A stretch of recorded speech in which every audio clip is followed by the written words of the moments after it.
Operation Conference was investigating claims by 5 women that they'd been abused as teenagers in Hull. The police investigation was reopened after Sky News dug into the case.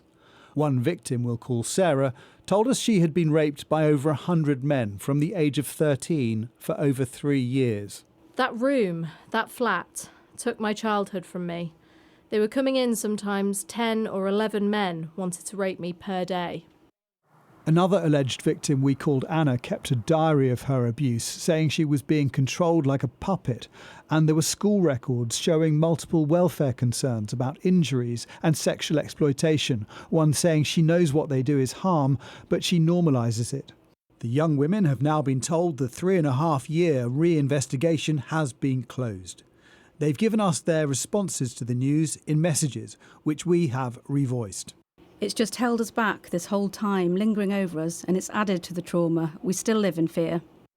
I still see the same abusers walking around. I'll never feel safe. The constant looking over my shoulder will be there forever.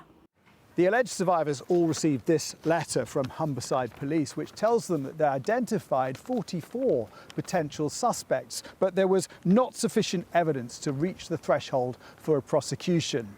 The young women now want a local inquiry in Hull, and it comes at a time when the National Inquiry team is considering which towns should get one.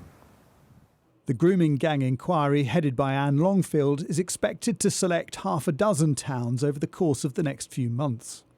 The women in Hull feel they've been let down.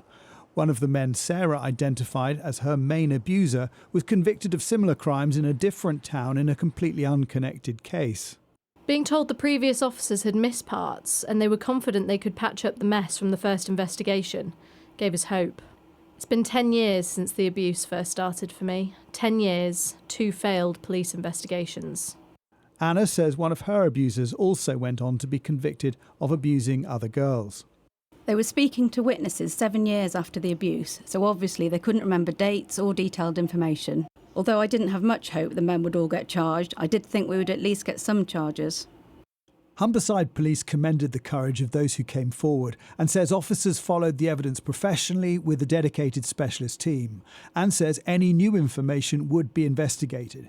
It says victims of sexual abuse should come forward. They will be listened to, and officers endeavour to pursue justice for those affected. Jason Farrell, Sky News.